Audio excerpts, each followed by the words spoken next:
very basic equipment. And as the game goes on, you'll move on to shotguns, assault rifles, various other types of more advanced equipment. How about strange tech that we can't explain? Maybe going to make an appearance? That will be an appearance. It won't be as important yet, but when we get to expansions, that'll become more of a factor. Very cool. So, hey Alan, let's go to Bone Claw. Sounds good. So to save us from having to wander from town to town, because it's a very big world, we've basically set this up so we can just go to different characters within the game. We're going to have to back out a little bit to make sure everything gets reset properly, but a very familiar interface. Yes, this is the character selection screen. As you can see, we've got a pretty good variety. That's who we just were. We're going to be going over to Zahn, and he is in the town of Boneclaw. Kind of has a Mongolian vibe to him. Oh yeah, I love that. That's one of my favorite hairstyles.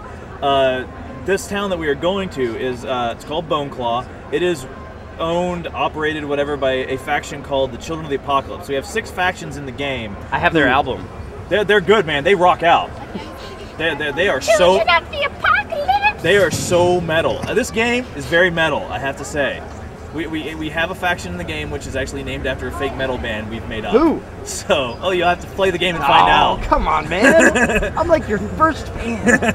So, basically...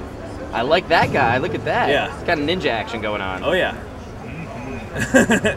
Nice emote. So, basically, this town is run by the Children of the Apocalypse. Like I was saying, we have 6 factions who are the main faction species become involved in. And the Children of the Apocalypse are all about chaos, disorder. They think the fall of civilization was a good thing. So, their town is kind of crappy. they don't clean. They don't garbage removal. Yeah, they don't build a lot. So their town is pretty much built out of whatever stuff they could find lying on the ground. They're opposed by a faction called the Enforcers, who are all about law and order, and everything's got its place. Everyone has to behave, and everyone's got to do their part. The Clint Eastwoods of your world. Exactly, and none of these sides are wrong. Neither side is right or wrong. They're just people who happen to believe something so strongly they're willing to fight for it. So, like Pantsless Tuesdays in my house. Exactly. The Chota are all over Pantsless Tuesdays. Nice. So. You have these 6 factions, and the players can choose to ally with one of them or not. Okay. Each faction will allow them to learn new things, get special missions, get special equipment, but eventually all those things will become available from third-party sources, for lack of a better term. Okay. So if you don't join a faction, you won't be screwed, but the people who do join the factions get things faster, and the PvP elements of the game are very much based on these factions. Let me ask you that real quick. So basically, you got to be in it to win it. Is really the attitude. From the faction base. Right. And the only reason not to is to kind of live a peaceful lifestyle where you're not forced to deal with other players. Exactly. Okay. Well, you can talk about that whenever you like. Okay. We're very interested in Peeper's Pig. Okay, well, just wanted to give you a quick tour around this town so you can see some of our I love the town, more by the interesting character models. Like this guy who has a manhole cover for armor. This is kind of burnt. His arms are burnt up. Yeah, like a little road rash. That's what you get living in the radioactive desert. Ooh. And Pussy arms. My personal favorite. Dude, village people. Sweet. So, yeah, that looks just painful. Oh, the nails. I just saw the body modification on him. Maybe he doesn't sing YMCA. Maybe No, he's maybe it's raining blood. Yeah, pretty much. Yeah. But this you can see, even from the NPCs, this is a town of people who are into some dangerous stuff. It's awesome design. It's awesome. Like, congratulations on your vision. I think this is amazing. I know our viewers are going to think this is amazing. So basically, I'm going to try and run down to one of our underground levels real quick. Oh, look, we've got some giant ants running around. What are they cooking on the spit? You've passed a spit. This is a prairie chicken leg, I think. Oh, all right, nice. Yeah, prairie chicken legs. That's a human foot alongside it. Oh, is that a human foot? Yeah. Well, again, more voice over IP by Vivox, the company that's also doing the same thing for CCP, also Fallen Earth. But just going to run down real quick and give you a look at one of our underground levels. So this whole world is seamless. There are no loading screens. So when I just go into an underground level, I can walk in. If I get in trouble and run out, the creatures will come with me. Oh, so there's no getting away from these guys. So this is an area called the Cave of Beasts. See? And it's got beasts in it. It's got a nice little them. Unfortunately, these zip guns are cool, but they have like very low ammo capacity. Okay. So as you can see, I can just run right in, and there's no loading time. But it was effective. It looks like you were doing some damage. Oh yes, they do good damage, and he's still coming after me. See, he ran right from the outside to the inside. Now, is that ant regaining health? very, very slowly. Okay. So you've got to be a good shot in this game. Yeah, yes, you have to be a very good shot in this game. If your prey gets away, it'll lick its wounds and come back and bite you in the butt. It will come back. It'll yell. The human ones will yell for help, bring their friends, and come back and get you. Again, dealing with the sound thing. It's not just they automatically get everybody who's nearby. They actually make a sound that will the others will hear. So it monitors their voice. Exactly. Did they hear the cry for help? Exactly. Not just that cry for help we've grown used to, which is like so many hexes comes running. Exactly. That's fantastic. And so this is another area of the Cave of Beasts. This is the spider portion.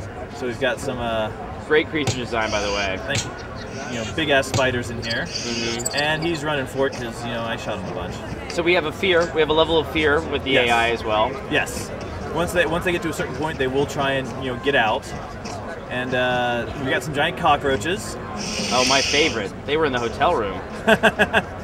And so I'll try and get to a little interesting point down here. Then we'll head over to another town. But anyway, talking about the PvP elements of the game, let's go back to that real quick. Yeah, give us the science. Get into the area. Is basically there's going to we want people to if they don't want to have anything to do with PvP, we want them to be able to have nothing to do with PvP. But if they want to have something to do with PvP, we want to support that choice as well.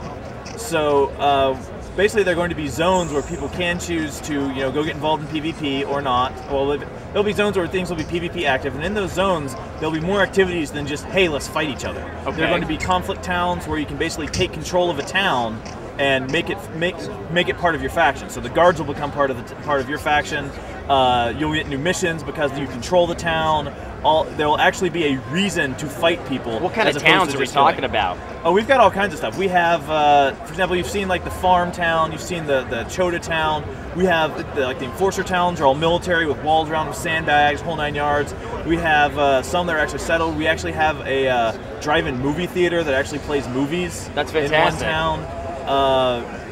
We're going to have all kinds. The techs have very science-oriented towns. We have one called Oilville, which has like a windmill farm inside it. You've got quite a train behind you right now, sir. Oh yes, I have quite the fan base right now.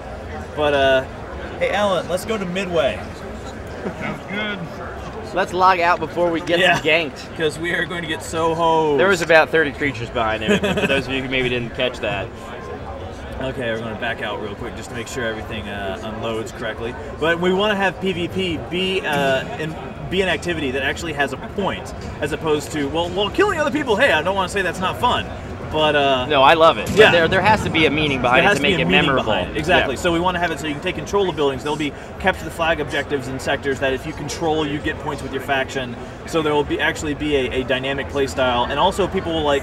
When you go into a sector, if you're part of a faction, your faction might tell you, hey, this town, we control this town, but it's in danger of being taken over by someone else. You need to go over there and help them out. So I see it like a 30-6 here on this. Oh yeah, this guy has one of the more advanced weapons, and also it has the added functionality of sniper scope. Oh, I love this game. The sniper scope, this gun is not one of the better sniper rifles, but a good one could basically zoom in and out.